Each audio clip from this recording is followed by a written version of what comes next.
Before I even think about leaving the cinema, the Spider-Man Brand New Day credits start rolling. I look to my left, I hear the words better than Spider-Man 2. I look to my right, I hear the words the greatest Spider-Man film of all time. And then I look up on the sky and I'm like, bruh, where is Black Cat when you need her? Save me from these NPCs, please! Now let me keep it real with you, bro. I was kind of scared to reveal my take towards you guys, because Spider-Man fans are flipping savages. But then I ended up being like, nah, stop being a little bit and start talking your shit, boy. Now, if you have seen the thumbnail of this video, you would have probably have noticed that my Spider-Man opinions are strong or stupid. So let's dive in. Spoilers. Spider-Man Brand New Day is the first Spider-Man film that I've ever watched where I can't really say it's peak, I can't really say it's terrible, I can't even say it's good or bad or mid. The only words that can even come out my mouth after watching this film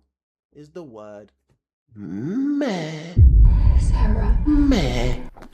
Guys, I'm not a hater, I'm a lover. I still love Spider-Man regardless of how meh this film is.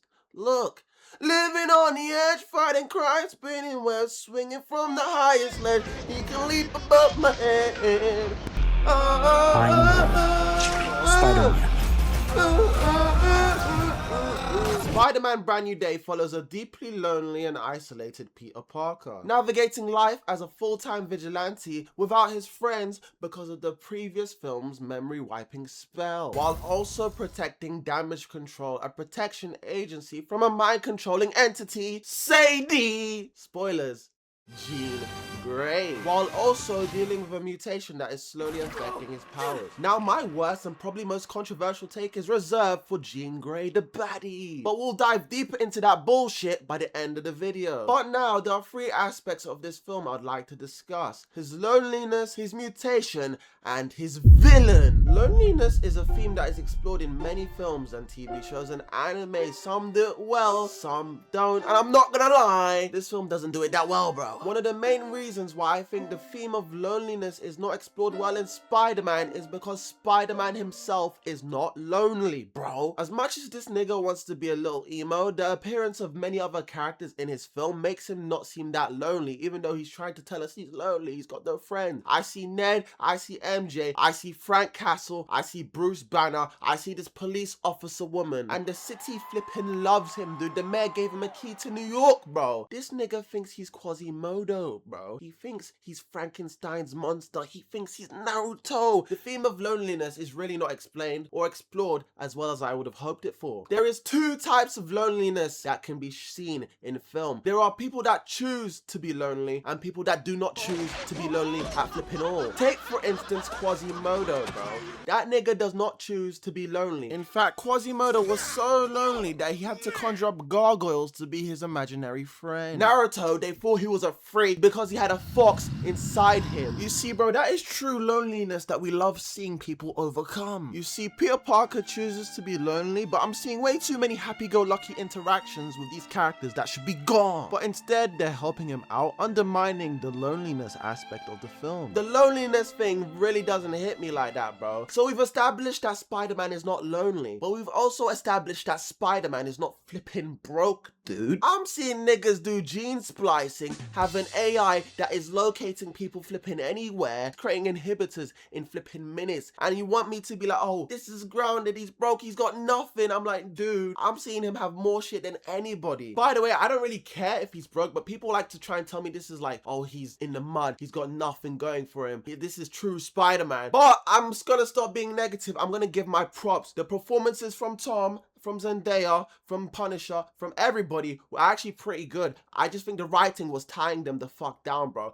Everybody likes to say Zendaya can't flip and act. Shut the fuck up. She's only bad at acting sometimes, dude. But you can't be perfect all the time, bro. I'm gonna recommend one film. Go watch the drama and tell me she can't act, dude. But anyway, because of Spider-Man's trauma, he started developing a mutation. He was getting a second awakening. And that trauma was supposed to lead to a potential freaky mutation reputation, we were supposed to get Man Spider, bro. This is the part of the movie I was looking forward to the most because it has not really been explored in any single Spider film. We've done all this love, all this tragedy, grief, not sure who I am. It just wasn't explored. It was handled too easily. This film rips from every single Spider-Man film, which isn't a bad thing. I don't mind when people take from other people's stuff, but I just don't like it when you take from other people's stuff but you don't really improve upon it, especially as much as I would like you to. It takes from Spider-Man 2, it takes from Amazing Spider-Man 2, it takes from the Insomniac Spider-Man games. I really do like the Insomniac takedowns they included in this Spider-Man film, but it's just so unfortunate that a lot of this film has already been spoiled in the trailer, which is kind of lame because it's just really hard to get excited for something that you've already seen before, dude. But again, let me stop with the negatives. Positives, Hulk going crazy, bro. Serious Hulk, but it only lasted like 1 minute, dude. Why is Peter calming this motherfucker down? He don't know you, bro. And again, why is he losing again in another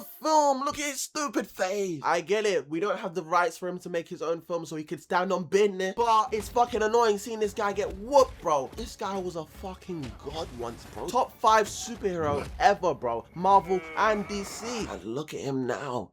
A shadow of himself. He's losing every single film, man. Now let's move on to the most important aspect of a superhero film. You are not a superhero if you do not have a super villain. This is going to be a little bit controversial considering my stance about this film is basically I find this film meh. I actually don't mind the idea of Jean Grey being a villain. It's creative. It ties into X-Men. There's potential there. There's not many good villains left, dude. We've rinsed all of them, bro. I don't want another flipping Mysterio situation, so I really like the addition of Jean Grey spicing up a little bit. We don't have to take from the rogue gallery. Maybe they could have made a really iconic villain from a minor character, but I really doubt it considering they couldn't really do much with Mysterio, for my opinion. But let me keep it real with you, bro. As much as I like the idea of Jean Grey being in this movie, Jean Grey is probably one of the most evil ginger bitch witches I've seen since Mary Jane. Like, what the fuck is this chick doing, bro?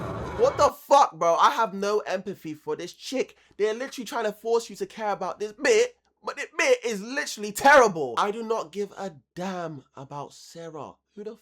Who's Sarah again, dude? I have no empathy for this chick whatsoever. This chick is fucking evil, bro. They expect us to have empathy for her, but she doesn't have empathy for other people. She jumps into people's minds and she learns their experiences. She gets their memories and she knows their trauma. So she jumps into Bruce Banner and Frank Castle, some of the most traumatized people in comics history, bro. And she's like, wow, scary stuff in here. And then you expect us to care about your fucking Sarah. You know what Bruce Banner's been through, bro? You know what Frank Castle's been through? She is the female fucking bear from Obsession, but worse, bro. She sexually assaults people, she takes control of them, she goes through their private memories and disregards them, and then she tries to kill them and make them jump off buildings and makes an old man who's got nothing to do with this whatsoever just get popped.